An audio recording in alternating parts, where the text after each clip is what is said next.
Welcome to the Indigo Podcast, an exploration of human flourishing at work and beyond. I'm Ben Barron of Indigo Anchor and Cleveland State University. And I'm Chris Everett of Indigo Anchor. For more information, please visit us at www.indigopodcast.com.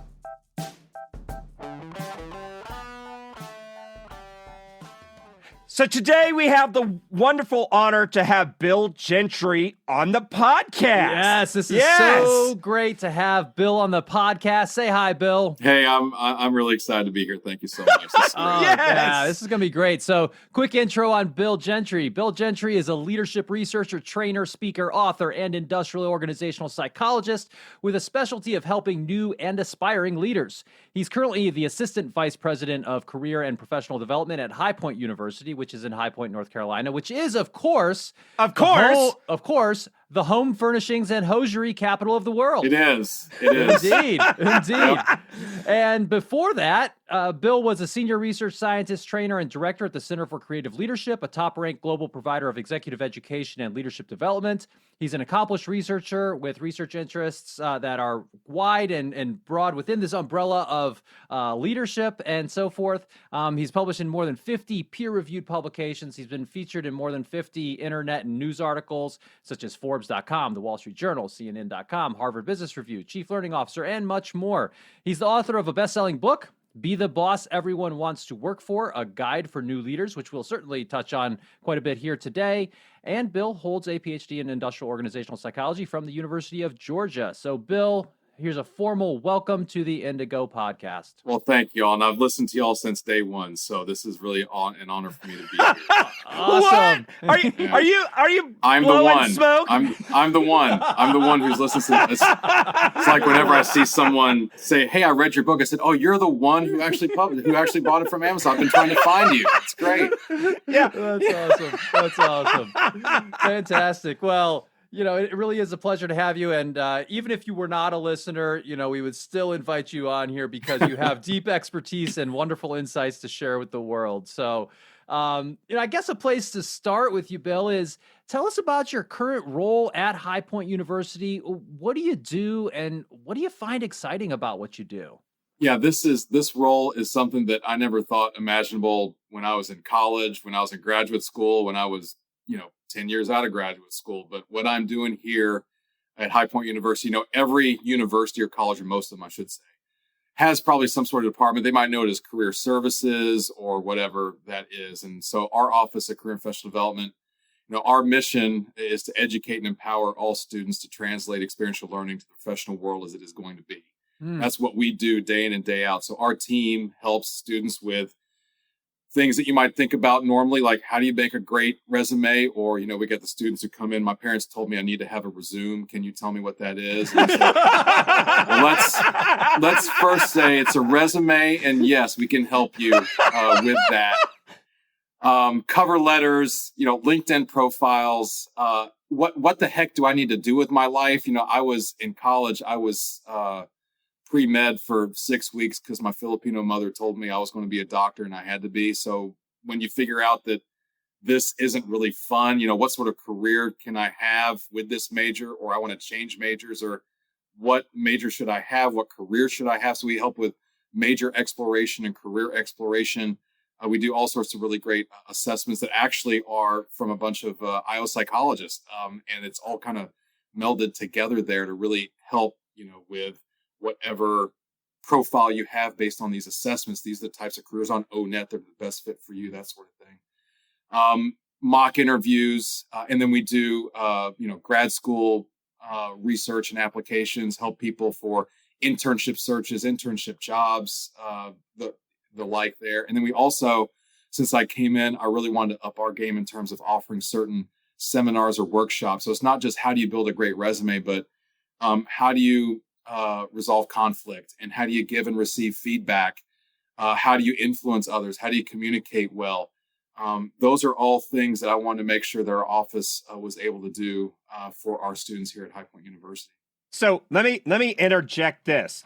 If you're somebody that's going to a university, grad school, it doesn't matter, and they don't have a career development office, don't go there. That's right. Yeah. You know? Yeah. And then second, right? Look for the, I mean, Bill, you got peers in this place. How many of them have an IO psych background like you have? In my office, 0. No, but in other career development offices. Like in the universities, yeah. Golly, that's a good question. Another university, I really don't know. It's not a traditional career track, I think, for an IO psychologist to go to. I'm going to say next to none. Probably.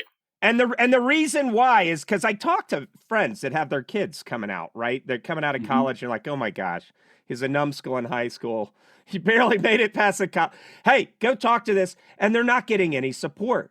You know, I've seen some of them like, well, we put together a resume book to hand to potential employers. I don't know of a single employer that looks at daggone resume books. Well, it's all, I wouldn't say all, it's mostly these AI sort of computers that look through. And if your resume does not match the qualifications and the skills and the KSAs that the job posting has, it's not even getting to a person who averages 6 seconds of looking at it in the first place.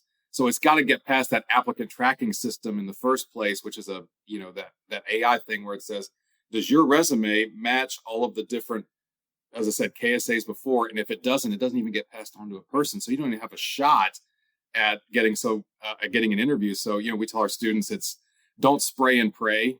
Don't spray that one resume and pray you're going to get it. You've got to tailor your resume to every single job posting you have.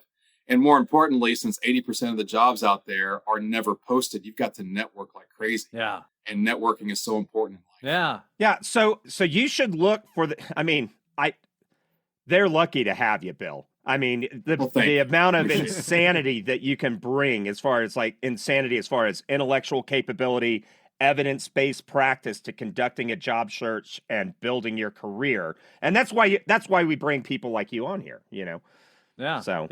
So what do you like most about that kind of array of things that you get to do, from the changing the resume to the resume to all the actual kind of leadership development type work that you're doing with some of these workshops and so forth? What's the most exciting piece about it? What's the most rewarding part about your job? Well, when I was in graduate school, I was trying to figure out what I wanted to do with my life. I loved IO Psych when I actually discovered it as a senior in college, and then I got to UGA. And I was, I thought, go to consulting. That's where all the money goes to. So, I want to be rich and do all those things. And then I thought, well, go into teaching because, I played golf with my professors often during graduate school. I think it's what helped me get into graduate school. They needed a fourth. So that was fun. It's like, summer's off. And then as you come to find out, professors don't have quote unquote summers off. No. But research and trying to help people be the best that they can be. That's what really turned me on into what I could do for my career. That's why I loved being at Center for Creative Leadership. I was able to do the research. I was able to translate that research into practical, actionable content that leaders can use. And yes, I could do the journal thing for the academic side of things, but I also want to see how can the everyday person who has to be in, their cubicle or their office, or right now in their home office, how can we help them be better? And so how can we translate all that knowledge into things that they can do in the moment, in the now? And that's why I love doing at CC. I love training programs there and designing programs there and helping people to do that, and being on the director side, helping the team that I led, be more successful. That was something that really turned me on to what I could do for my own career.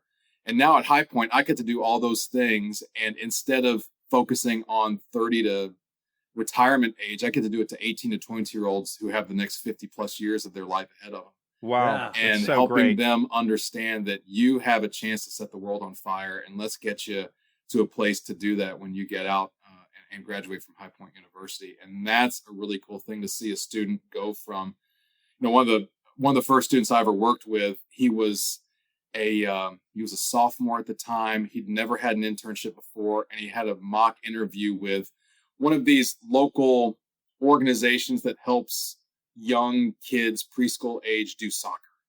And he'd never had a real interview before. So I had a mock interview with him, and just to see how he grew up and then graduated this past summer. And he had an awesome internship with a highly recognized consulting firm in Florida, and he did so well at that consulting firm. They offered him a full-time job on the spot a year before he graduated. Wow.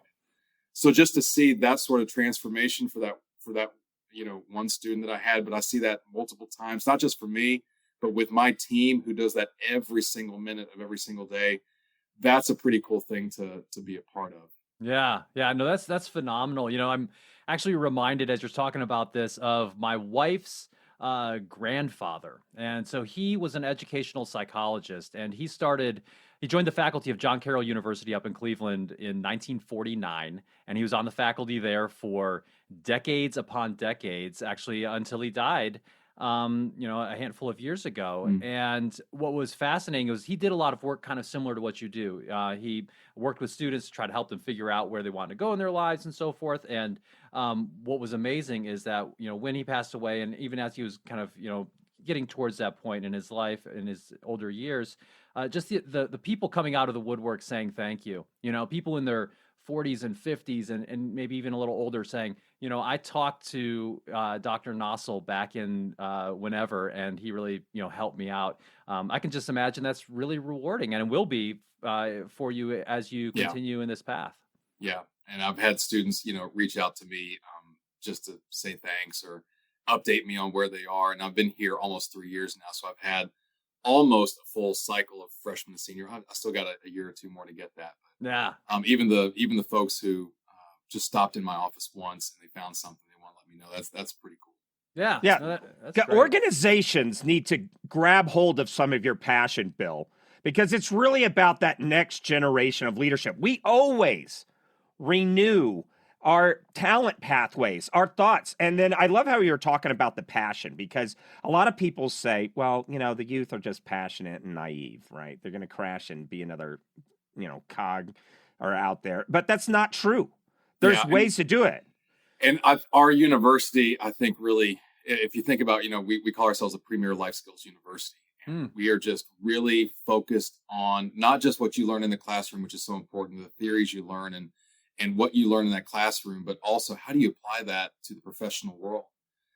Whether you do go on to graduate school or professional school or law school or medical school, or you get that job or an internship or your volunteer opportunity, right. What are you going to learn that's going to help set yourself apart? And Ben, to your point, and when you're kind of introducing me, my big passion has been around helping people be better leaders, especially if you've never led before. And we all know if any of us have been in a leadership position or we've seen someone be part of, go into that leadership position, it is one of the most difficult things you're ever going to do. For sure. And so I want to help for our students here. I want to help prepare them for, hey, this is the reality of what it's going to be like if you want to lead you. And part of it is, the youth, that these 18 to 22-year-olds, they have such great big dreams that they want to do. I mean, I talk to them. I'm also director of the Siegfried Leadership Fellows program here. So we get the best of these students who want to actually focus on leadership for the 4 years that they're here. And we built a program for them to do that. And some of these students, they have their head on straight as an 18-year-old, and they know exactly what they're going to do. And some of them are like, yeah, I want the corner office when I'm 22 years old. And, I want all these. Okay, let's talk about what the realities are. And if that's really what you want, it's going to take some time. It's going to take some effort, and you can do it. But it's not going to happen as soon as you graduate, believe me. And you're not going to get a 6-figure salary as soon as you graduate with a company car and the corner office and gold-plated toilet and all those things. It's not going to happen most of the time. Yeah, and besides, gold-plate toilets are out. Like I think That's right. The museum even got or somebody stole the museum's toilet. I can't remember what it was. Or Enron, I think. Got them all. That's right. But it's that passion coupled with discipline and facts. If you come into college, you're a ball full of passion. You can't wait to set the world on fire. Well, hey, let's put gas on that fire. Yes, exactly. But you don't need to lose your passion. No, it's not like at you're all. going to have to get these extra. I mean, we were talking with Todd Dewitt on a podcast, and it was, these kids will be like, okay, I'm going to apply to some NGOs overseas and work on big problems like, starvation or something. And they don't have the education or skill set yet. But the answer needs to be stop being so passionate. No, that's the wrong answer, right? The right answer is let's put some gas on that passion and put some discipline and knowledge with it so you can actually do something, Yeah. right? It's such a joy and a pleasure to work with a student who wants to be helped and is proactive in wanting to do the work. And that's whenever our team works with any student, we know whether that student has been here because their parents have told them or if they really want to be here. And it's just a joy to work with all of our students, but particularly the ones that want to be here and will put in the work to do whatever it takes. It's awesome to help those types of students. You know, one thing that you mentioned here that I think is really useful and important is this idea of, you know, what we call in Iowa psychology, the realistic job preview. And you kind of mentioned it as, I believe if I'm remembering it, they just rolled off of your tongue, but you said, you know, that you in your role, you're very interested in translating experiential learning into the world as it really is. And I think that that's a really great way to put it. And, you know, so what's kind of your overall approach if you've got a new student, perhaps who, you know, comes into your office and just kind of stumbles in there and says, "Hey, Dr. Gentry, oh, you're the guy running this place. How should I approach, you know, career development here? I am a freshman, a sophomore maybe, and I want to be thinking a little bit more long-term. What should I be thinking about?" Informational interviews and networking are the two biggest things, particularly for younger students, that they can do right now. An informational interview can give you so much information about, hey, if I want to be an accountant, what is that on a day-to-day basis? If I want to be an Iowa psychologist, what does that even mean? Before you spit out with a master's or PhD in something to get into a job and you're like, oh my God, this is horrible. Yes. Yeah. The sooner you can figure that out, whether, hey, I feel like I can do this on a day in, day out basis or not, the better off you're going to be. And with those informational interviews, you can ask so many things about advice. And we tell our students these things are, you're not trying to ask for a job or an internship, you're asking for advice. People, the one thing that people love doing to talk about is themselves. So if you're able to have a 15 to 20 minute conversation about, hey, can you tell me how you got into this position? What sort of education did you need? Do you like what you do? What do you like doing? What do you like about your job? What do you hate about your job? You know, what sort of advice would you give an 18-year-old about getting into this industry or getting into this career, getting into this organization? Right. That can be so valuable to students right now. And actually, if you think about it, heck, we just had, I think the numbers just came out that we had just the worst economic contraction ever. And we've got, 10 million or 10% unemployment, 30, 40 million unemployed. It doesn't matter how old you are. These informational interviews can help. And we tell our students, what a great way to introduce yourself to LinkedIn. You know, when I was a college student, we didn't have LinkedIn. You'd have to call people, or we barely had email. I mean, it was just archaic type of email. With LinkedIn now, you could literally ask someone on the other side of the world to have a 15-minute conversation about their career. Yeah. You could literally ask the CEO of a company whether they have 15 minutes. If they don't, hey, that's okay, but at least you got to try.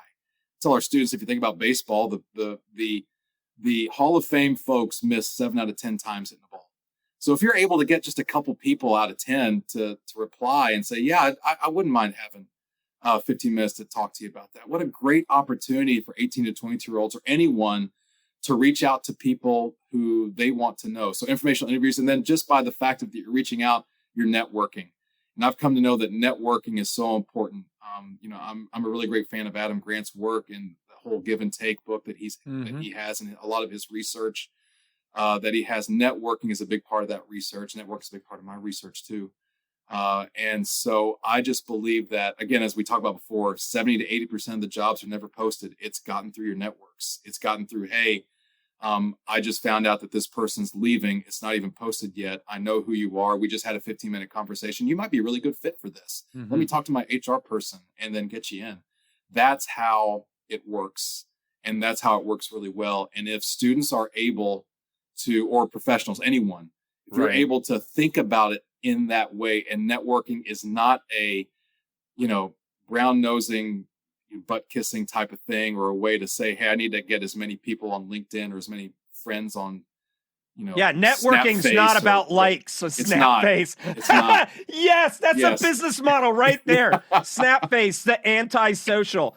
So what is networking then, Bill? It's not harassing people, right? Yeah. It's not gathering a bunch of followers. What's networking?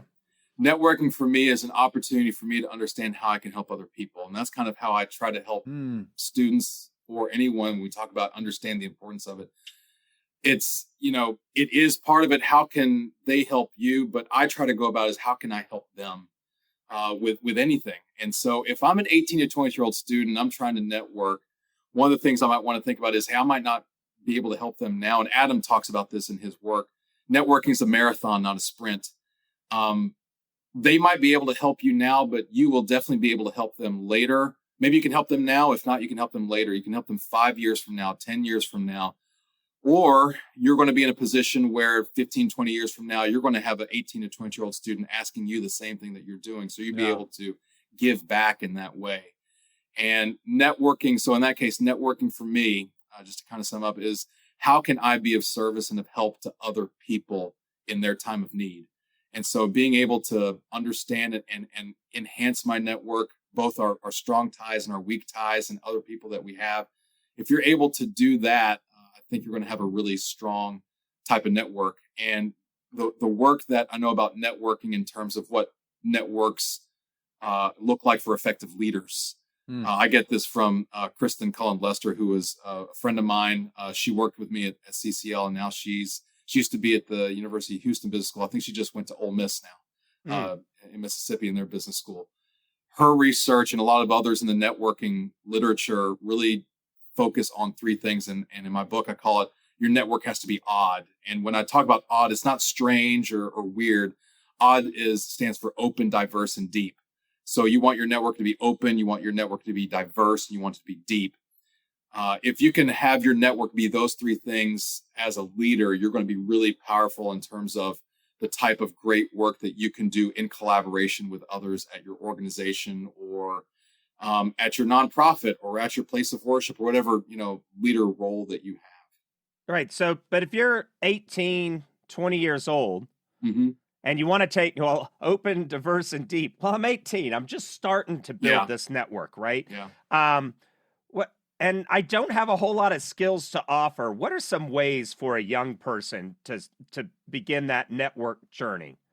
The first way for me, and because I'm more introverted than extroverted, and I know it's really, really difficult for students, especially if you're 18 or 19 and you've been head down in your work all your life, and that's kind of how you've been, and you're not the extroverted type of person. Just make an effort and start.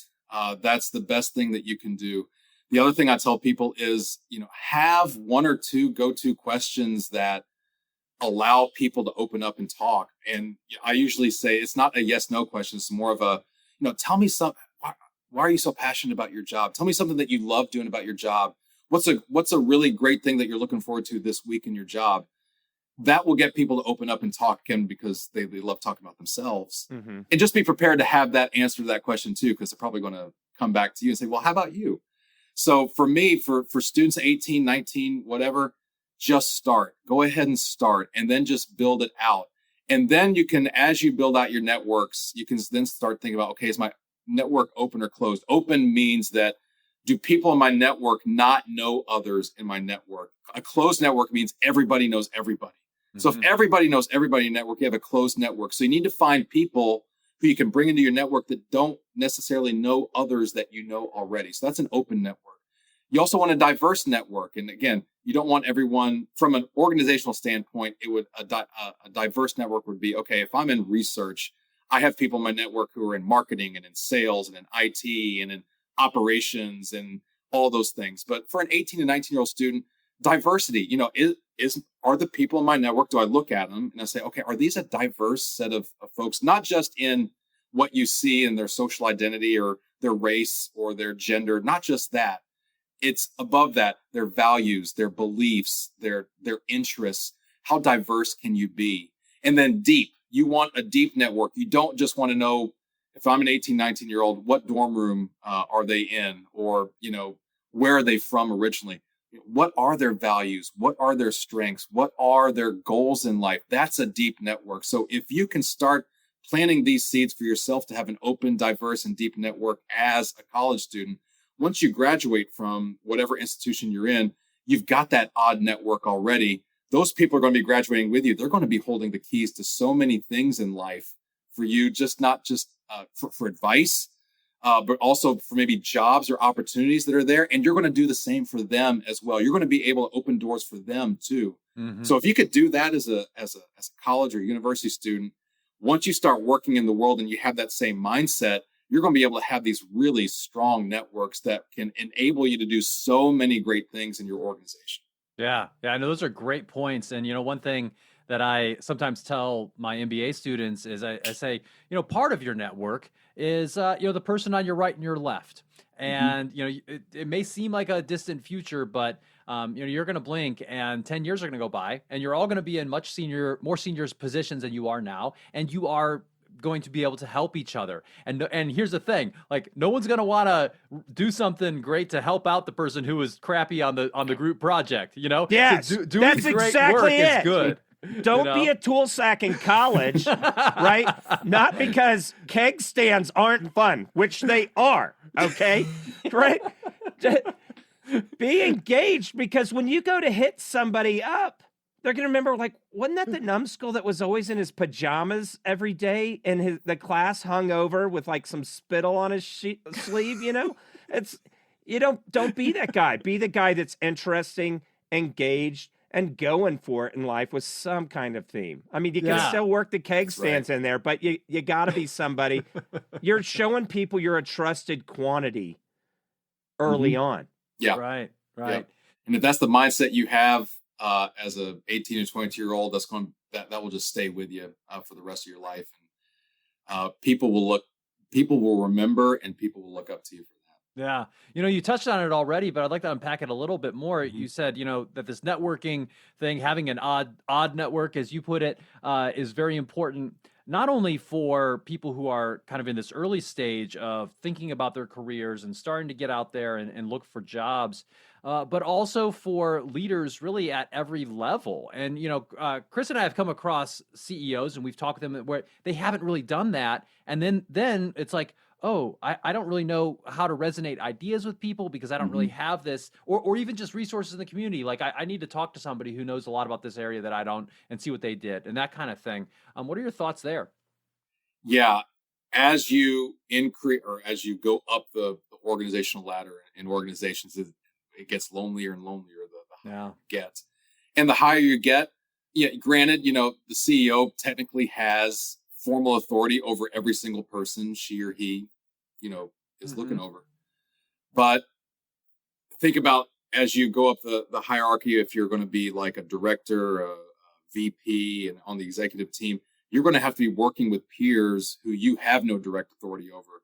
And they have their own agendas of what they want to do. You've got your own agendas of what you want to do.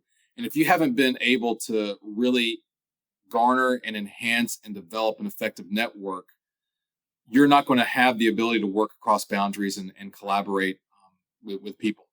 And that's why networking is so important, to be able to work across those boundaries and span those boundaries and be able to work with others who don't necessarily have the same vision or idea or goals that you have. Maybe politically after you. They may be trying to stab you in the back. They could. Yeah. And that's what being politically savvy or politically skilled is really all about. The networking is a huge aspect of being politically skilled, and being able to work across and collaborate with people whom you have no direct authority over, or sometimes how to work up and collaborate with those who have direct authority over you. How can you do all those things effectively and not be seen as that proverbial snake in the grass? That's why political savvy and networking, which is part of it, is so important, I think, now in organizations too. As we get flatter, as we're working more virtually, I think it's only going to be needed even more. You lose that sense of when you are with someone across the table, or I don't even like to be, meet with someone across the table, on the same side of the table, having a walking meeting so that you actually feel like that you're working together on something. You lose that sense of togetherness when you're going to be on a Zoom video or on a phone call. And a lot of organizations now, they're saying at least for the rest of the year, they're going to be like this. So how can we as leaders be able to cultivate our networks and be seen as politically savvy, and actually having known that political savvy or political skill is actually a good thing. It's not actually a bad thing. It's a really good thing to be. It's a great quality or skill to have. Right. Yeah. One of the things with new directors, right? You just leaving that senior manager role. You actually starting to get some P&L responsibility. And now you're most likely the first time you're super cross-functionally involved with other directors on your level. Well, how do you know if the guy to your left and right, how to interact with them? Well, if you can call your buddy that's in marketing and say, hey, you just stepped into a marketing director role. I'm over here in finance. How do I need to work with you? And you don't have to expose that lack of knowledge necessarily internal to the organization, but you're able to grab that information from your peers that are outside. Chris, that's exactly it. I tell especially new leaders, there's nothing in your job requisition or your responsibility says you need to be a mind reader. I've never seen one. So two things: you do it explicitly and implicitly. You do it explicitly by just calling and say, hey, how should we work together? What do we need to do? So explicitly. And then implicitly is observing. So being highly observant of what people are doing and asking your networks, hey, you worked with this person. What sort of things do I need to talk about if I want to influence this person well?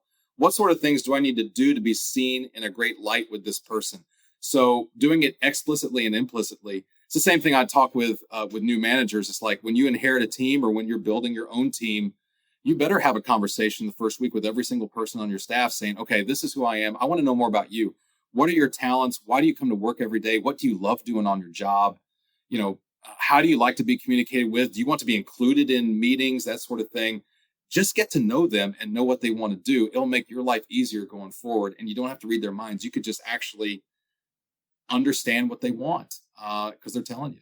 Yeah, so many people just think execs just get this, or they just had it preternaturally. But what they don't know is they have that diverse network that they're polling. Like first time, hey, Bill, how do I deal? I just got a call from an executive recruiter. How does executive recruitment work? Yeah. And they're behind the scenes building their brains and their assets and their skills up. Anyway. Yep. I was so thankful when I stepped into this position here at High Point. Again, I went to graduate school, so I was like quant geeky researcher. I worked at the Center for Creative Leadership for almost 12 years, quant geeky researcher, trainer. I did all those things.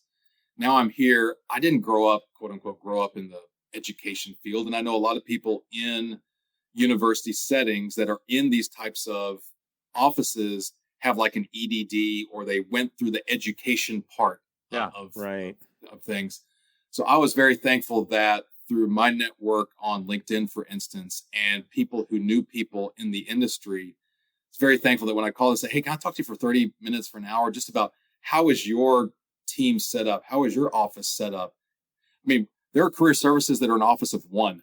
There are career services that are office of 12 in just one school.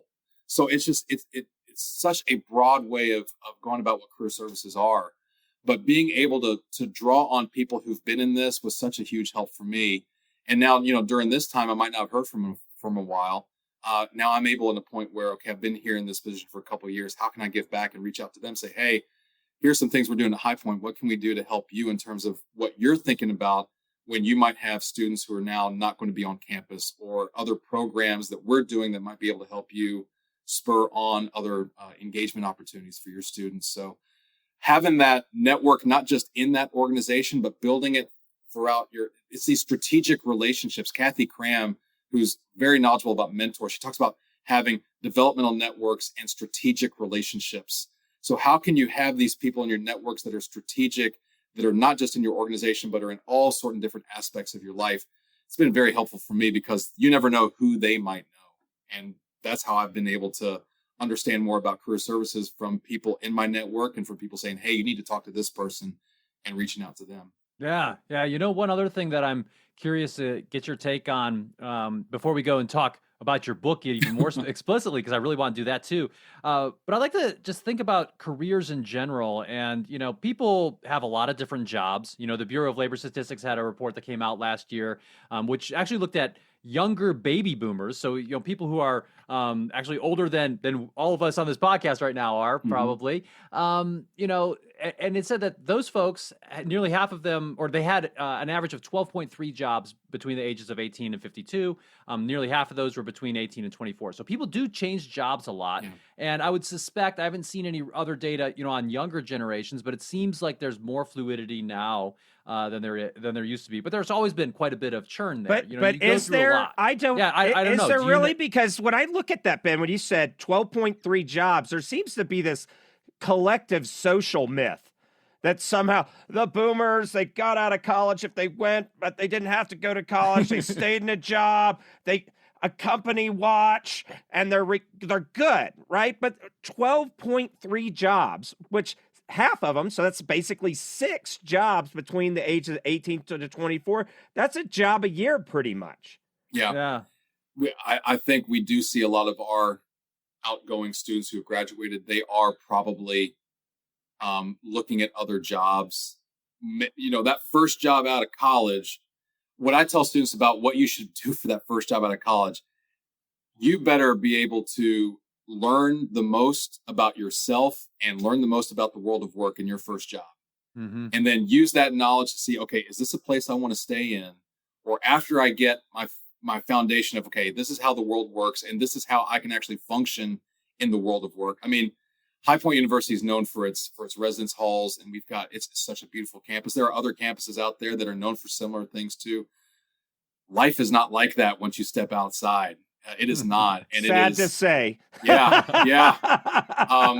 And it's everything from even, okay, what's my sleep and how do I get the amount of sleep that I need? And what is my routine and how is that going to work? Because I don't have to go to just 2 or 3 classes a day. I might have to go in early or stay late or on weekends. How does this work? That's why I think internships are so important, not just informational interviews, but internships, just to get the feel of what work is really like. Again, that realistic job preview. And if you can get that through informational interviews and internships, what a wonderful foundation to have. But if you are trying to think about your first job and then you kind of stay in there for a couple of years, and you understand, okay, this is how I need to function. This is who I am going to be as a professional. And this is how the world of work works. Can I see myself staying in this organization for the next 10, 15 years? Do they see me as someone who is part of the growth of this organization? And if they don't seem to see that, I think that's when students, or in this case, young professionals, start looking at other places to go. Right. And they should. Right. Yeah.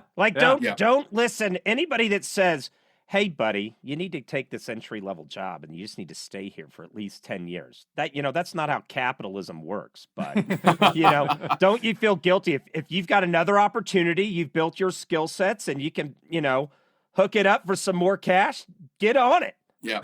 Feel good about that. No, I will say that in some of our assessments that we give, again, these are all assessments that are highly reliable, highly valid. There's a place for the MBTI, and I know a lot of career services uses the MBTI or the focus or these certain things, and there's a place for those. When I came in, I said, that's not the place that I want our office to be. I wanted more reliable, valid measures and reliable, valid assessments that specifically says we have years and years of data and research to show that if you have these certain profiles, these types of jobs from ONET that So let's pause and talk about that for a minute. For our listening audience that aren't professionals around that, what is the MBTI? Yeah. MBTI Myers-Briggs type indicator. It's a very powerful tool for people to know and understand their personality. Is it power? Because I heard Myers-Briggs was full of crap. So first off, I'm certified to give that tool. Okay. And there is a place for it.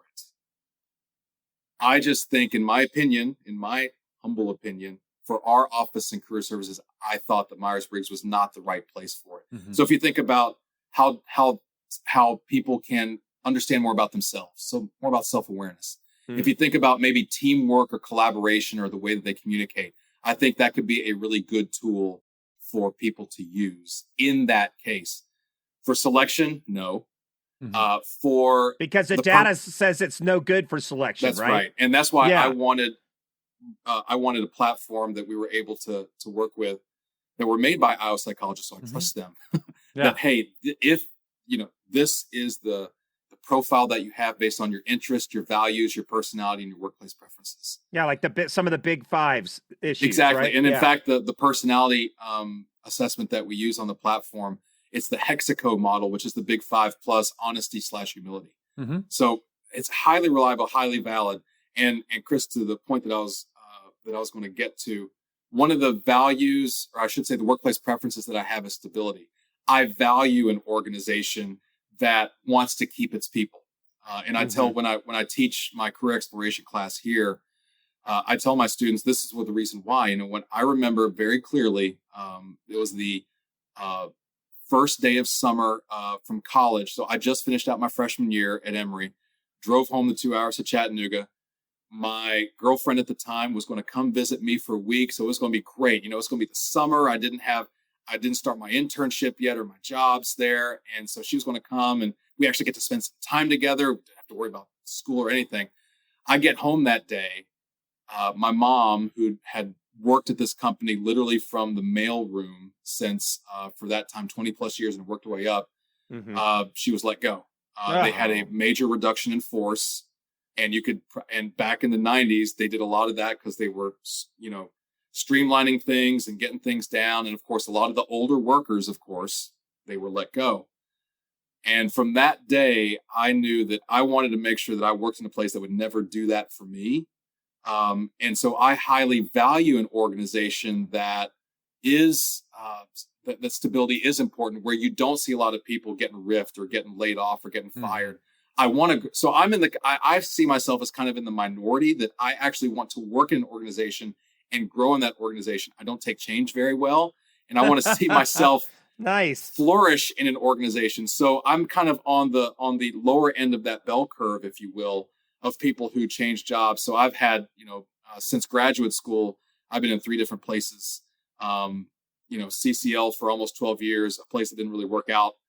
And here now for 3. And I've already told, the president here and the administrators and stuff, Ellie Rose is coming here in 16 years when she's 18. So, I don't have a reason to leave. Yeah. I love it here. And the great thing about High Point University for me, they saw my talent, my skill set, and they allowed me to say, hey, here's the office, grow it. And that was what was really powerful for me. That's visionary. Exactly. That's visionary. They gave me the responsibilities. They said, grow it, develop it. And so I've got that opportunity to build something. And that, in my career at the time, that's what I wanted to do. So back in 2017, when I left CCL, I wanted a chance to grow something, to build something. So I left CCL for an opportunity that didn't work out. And I was like, okay, what's next in my life for the next 30 years? This was open. So I get the opportunity to do that. And what's so awesome about that story you just told is it kind of built from this foundation of self-awareness and understanding something about yourself and what you wanted. Right. Yeah. I think that's a really fundamental thing that is very important for us, to always be thinking about as we're going through our careers and lives. Yeah, I definitely agree. I want to add something here. If you're a university and you don't have science-driven assessment and career helping tools, you're behind the curve. Bill Gentry's leading the way. You need to follow suit, because these are situation, guidance, advice, direction that can impact your future student body's lives. And it's going to determine the kind of alumni it's going to start a super virtuous cycle.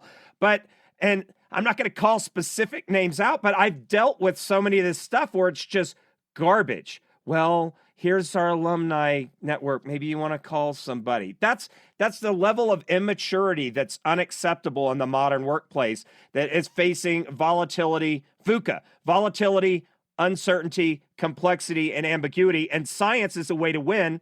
And Bill Gentry's winning over there. We're trying. Go, Bill. We're building it. We still have a long way to go. But we are building it. And just like you said, if we get better students into campus as freshmen and we work with them, they're going to be better educated and they're going to set the world on fire. When they graduate, they'll be seen as better alums who will want to help our students. And the higher that parents and prospective students see that, these graduates at High Point University, they are doing something. I want to be like that. Just the rising tide is going to lift all of us here. And the science will reduce the amount of pain you have to inevitably suffer to find where you need to be. Yeah. Right. And, it's not going to be 100% perfect. No science is, unless it's like, 2 + 2 is always going to equal 4. But, there are people that might actually say, no, there's go into that stuff. Yeah. Theoretical math. Yeah, exactly. But more often than not, it's a really good starting point for a student.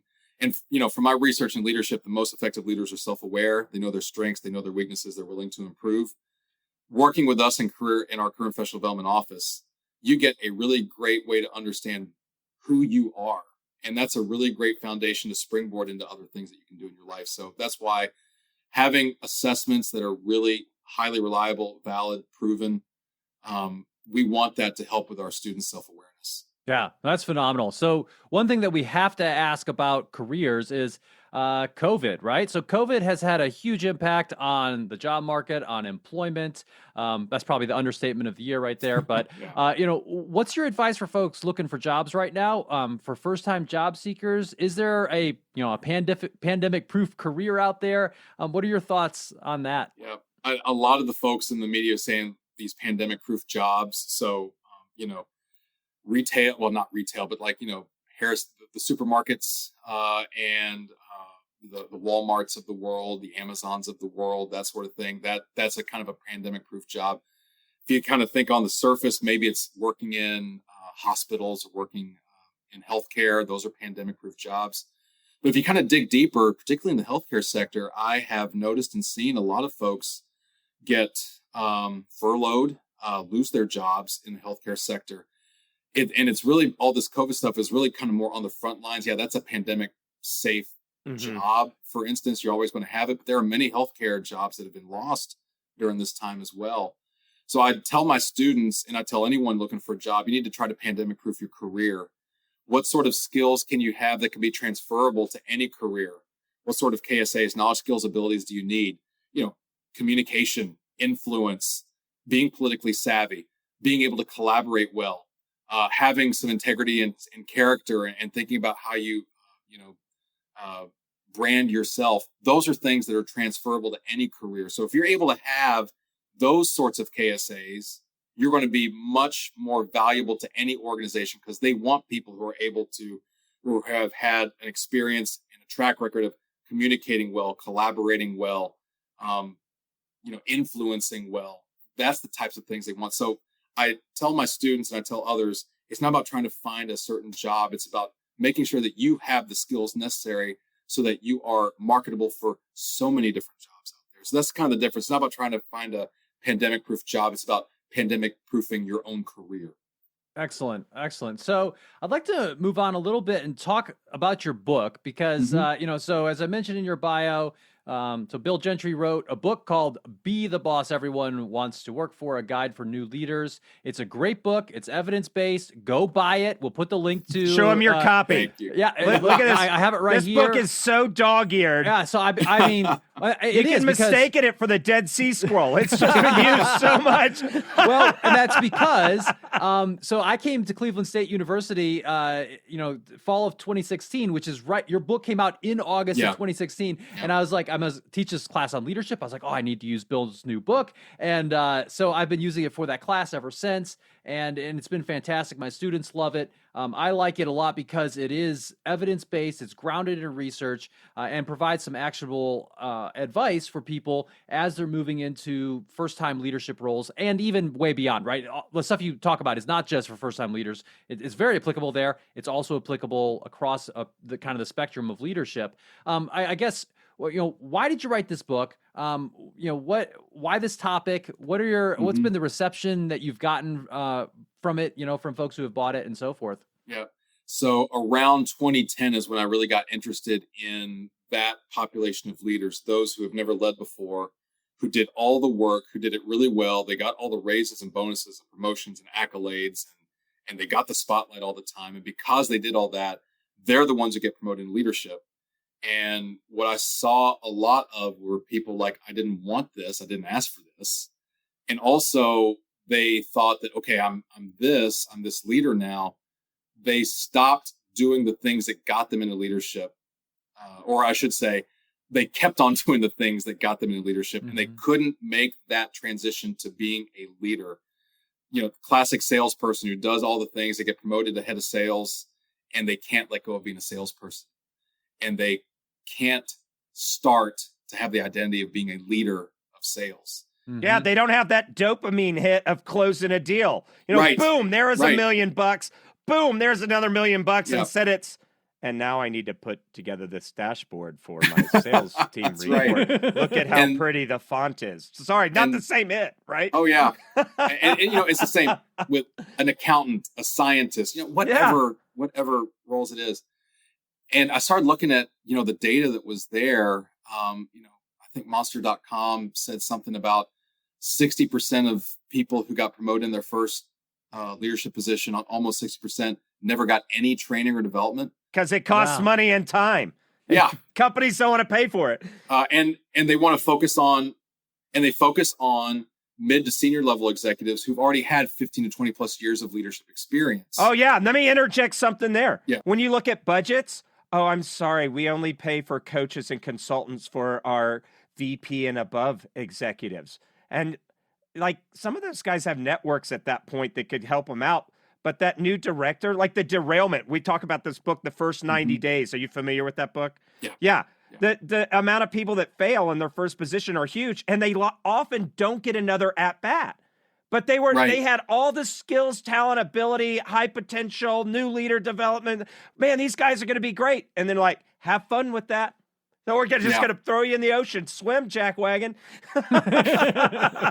And when I was at CCL, we looked across the board, and the research that we did was we saw that that 50% of leaders were ineffective in their role. 50%, one out of every two. So that's if we're not training leaders. And in fact, there's another one. I love this one from Zinger Folkman. They said that and I use this a lot with my students to kind of put a level set of what should the expectation be about when you graduate from here. The average age of a person to get his or her first leadership role, like formalized supervisory, whatever role, is 30. So I tell my students, it's going to probably take you 8 years on average. Some of you it's going to be quicker. It's an average, but it's probably on average going to take you 8 years to get your actual first leadership position. So you're not going to get the corner. And they're crying. They're crying, right? They're like, yeah. But then we talk about how can you set yourself up to be on that fast track so it's less than 8 years. But Let me plug this. If you want a leadership position right now, join the National Guard or the U.S. Army. Your first or the Navy. role, or the Navy, or the Air Force. Your first role will be in charge of about 20 to 40 people. It will take you about 15 to 20 years to get that in the. Anyway, go ahead, Bill. Just plug in the Army here. And the Navy. And the Navy. So their first role, leadership role is 30. The average age of a person to get his or her first leadership development experience is 42. Oh my God. So for 12 years, sink or swim. You go do it. So for me, it's like, that's not. That's a blind spot, corporations. Go do push-ups for that blind spot. So I wanted to help. So if leaders aren't getting it from their own organization, I want to try to do something to help them, even if it was a $20-ish book. And I wanted a book to where if these leaders were reading it, it's not about the theory, because you can't apply theory in the now. Okay, yeah, here's the theory. Okay, that's fine. But here is how it actually looks like. And here's what you should do. And here's how Bill Gentry, who was at the time of writing this, was promoted into his first leadership role. Here's how he has screwed up. Here's how things that, even though he's a researcher and he knows exactly what the research says, he's still a person and a human. And here's some things that he's learned by doing these things right and doing these things wrong, or totally missing the boat on certain things. So putting all those things together, the theory, the practice, and the art, really. And you're qualified as a scientist to do the review of the literature and to put this into a context that people can actually use. Yeah. And I really wanted to have, at the end of each chapter, I have this thing called the Coach's Corner, where here are some questions to think deeper about it for your own self. And here are 2 things based on this chapter that you can do in the next 2 weeks, in the next 90 days, to actually, put the stuff that you just read into practice. So you can actually see it being done, and you can actually improve yourself. Particularly, as I said, when you're not getting any help from HR or talent development or whatever, and there's no programs for you. And the way the leadership development, sector is right now, a lot of it's going to be online, and a lot of it's only just going to be pointed towards certain critical roles right now, because that's kind of where we are in life. So what can you do, and how can you own your development? And I think that's one of the things that I tell our students here, and I tell anyone who's interested in the training development field. A person has to take control of his or her own professional development going forward. They can't rely on a third-party vendor. They can't rely on their organization. They've got to take control. And if you have questions or you want to do it, go to your HR person, go to your talent development person, ask and say, hey, I've had some ideas. If they're not there, ask your peers. Why not start a book club? Why not, do something for peers in your organization that are in a similar, that are similarly working as a leader for the first time? Right. Why not build that peer network or those peer coaches? Do it on your own. Be proactive about it. Yeah. Get all of your friends who are in a similar situation together. All of you go buy Bill's book and then talk about it on a daily basis and get better. I'm laughing a little bit, but I'm serious. I think that would help. Go with the science. Go with the science. Don't buy the latest CEO's book that says how to put on a suit and look good, but be full of fluff.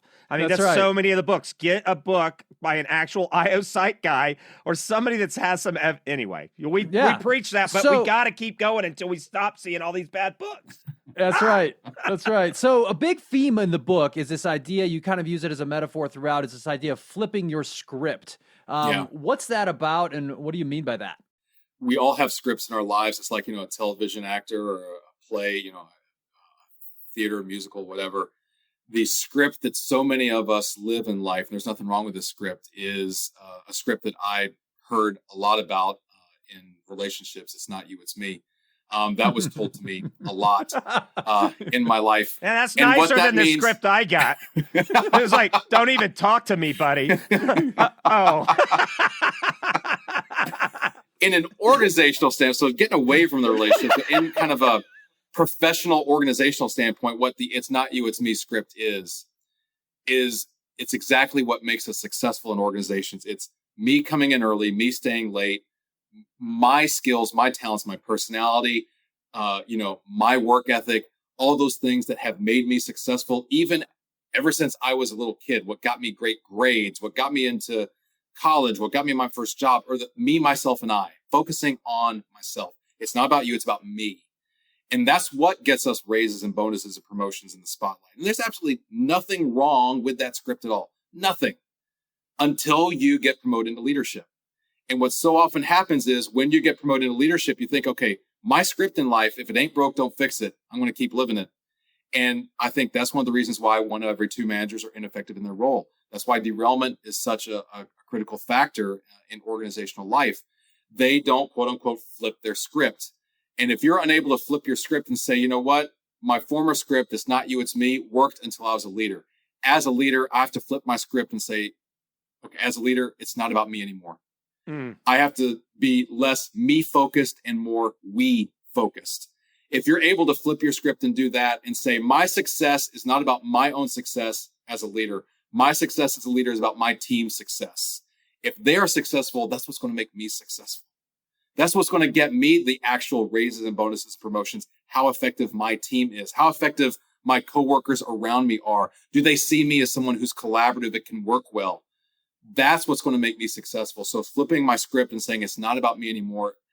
If there's one thing that you get out from our conversation that we have today, if you're able to flip your script and say it's not about me anymore, you're going to do much better in sort of every single action, decision, behavior you are as a leader. If that's your mantra, if that's your script, it's not about me anymore, you're going to be much more effective. You got to run both scripts. So you can't not have some kind of expertise or technical excellence at the individual contributor level. Everyone will pretty much be an individual contributor at some point.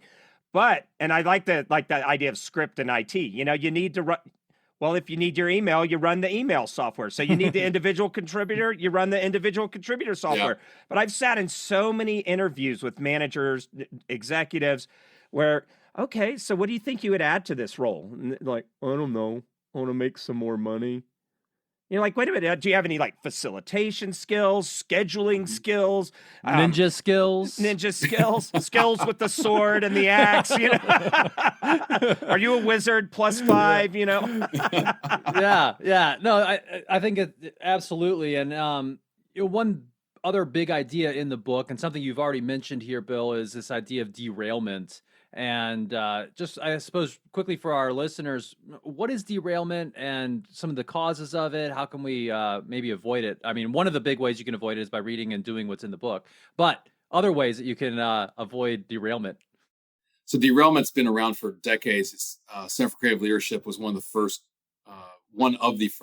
to really focus in on, what causes derailment. Define it. Yes, good. Yeah, derailment is when a person had all the abilities and all the promise of going up the organizational ladder, being at the very top of the organization, but somehow their career flamed out, they burned out, they got demoted early, they got fired, they hit a career plateau and they just couldn't keep moving up and they just kind of stayed where they are. And they saw that there were several behaviors of derailed executives. And those behaviors really deal with, I think, not being able to flip their script. So think about it. One of the key behaviors of leaders who are unable to flip their, who derailed, what they call too narrow functional orientation. Yeah. What too narrow functional orientation is the computer programmer who is really great at computer programming.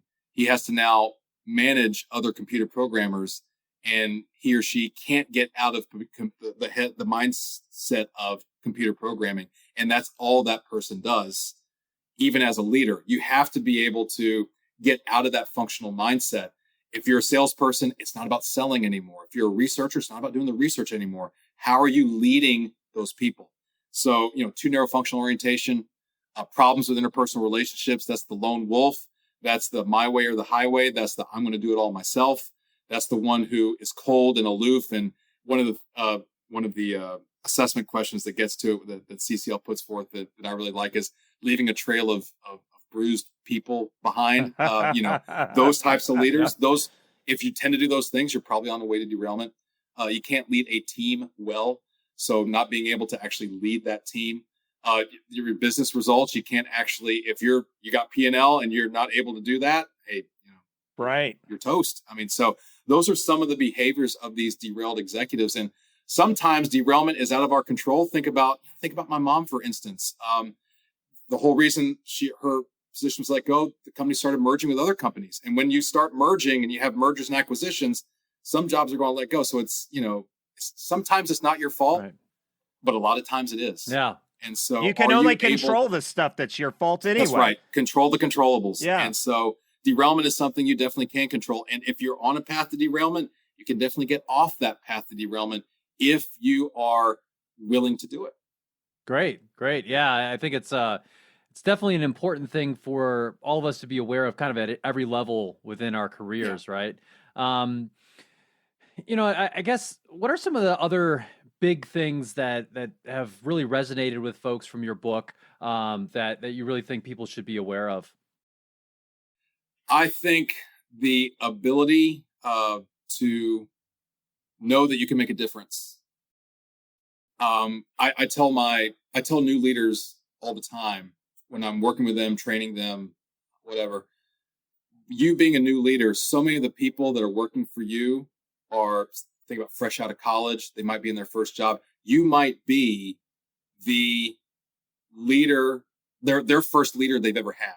Right. So what sort of image of leadership are you portraying? Because everyone almost can remember the first person they've ever had as a supervisor. And that is going to color and influence their thoughts about leadership for the next 50, 60 years of their life. Yeah. So what are you doing to make sure that they see what leaders can be? So that's one thing that I think I hope people get out of the book that I've had people talk about. Another thing I hope that they have that you can get out of the book by reading it is there's so many great stories about, me personally, but others who've gone through these certain things. You're not alone. When you're new to leadership, you are not alone. There are other people out there. There are people in your organization that are going through the same sorts of things. Be proactive and ask for help. And asking for help is not a sign of weakness. It's a strength. I tell that to my fellows, my leadership fellows here. I tell that to the students we work with, tell that to new leaders. I tell it to anybody asking for help. Tiger Woods still has a swing coach. Yep. That's right. Asking for help is not a sign of weakness. It's a sign of strength, particularly for leaders. We're not expected to know everything. So ask for help. And then finally, I think one of the things that I was really proud of in the book was one of the last examples that I talk about is Jack in the book. And Jack's a real person. His actual name is Jack. And when you read the book, you find out kind of why I put him in there. But long story short, Jack was able to know in his role that he was able to make a difference to the lives of leaders, even in his role at the distribution center at the Center for Creative Leadership, even in his role of getting things off the shelf and packaging it away. He knew that if he did not do his job in the distribution center, he was not helping leaders get better. He could clearly see how his job was developing leaders. And so as leaders, our job is to develop other people. And I think you can do that from a leadership role, whether you coach them, develop them, mentor them, advise them, whatever role it is. From your leadership role, you have the powerful opportunity to help people get better, to help people fulfill their mission of their own personal life, to help people feel that they can make a difference in the world. And I'm sure Jack's leaders did that with him in the distribution center. I get the chance to do that here with 18 to 22-year-olds every single day. I get the chance to do that with new leaders who, in trainings or whatever. That's a really powerful experience to help set that mindset of you can actually fulfill someone's potential and make them feel like that they're special, make them feel like that they are contributing to the world. And that's what leaders have the power to do. Because they are. Everyone can contribute. Yeah. And can contribute effectively, so great. Positively to the world around us. Awesome. So are there any places on the web where people can go and find out more about you, your work, what you're up to? Yeah. So feel free to connect with me on LinkedIn. I'm always happy to connect with folks there. If you had a personal message, one of the things that I've come to know with LinkedIn, there's the whole kind of, default, hey, I want to connect with you. So many people don't even just ignore those and don't connect. A lot of people on LinkedIn want to get even the smallest of personal messages. That always helps when you're trying to network with people. So making sure to add some sort of personal message on LinkedIn. So feel free to connect with me on LinkedIn. Website's williamgentryleads.com. You can find some more stuff about me there. And then I'm at High Point University. If you're ever thinking about what does High Point University look like, looking more at what we do here. If you want to learn more about how we're helping students, how we're interacting with employers as well, our office doesn't just help students. Our office actually also wants to connect with employers and say, hey, tell us about your pipeline. Tell us about your future internships and jobs and what types of students you are wanting to work in those internships and what types of qualities you're seeking for your organizations. We want to be able to be seen as a really great pool of possible applicants for those interns and jobs too. So we have that dual role of working with students, but also that other side, working with the organizations to see that, hey, you have a powerful population pool of future leaders in your organization here at High Point University. Outstanding. And Bill's got evidence-based routes for matching. Yeah, right? That's right. So you're less likely to draw a numbskull out of his pool. Outstanding. Well, this has been a wonderful conversation, Bill. Just thank you so much for being our guest today on the Indigo Podcast. I'm really honored. It's been awesome to talk with you all for the time that we've had. Thank you so much. Thanks for listening to the Indigo Podcast.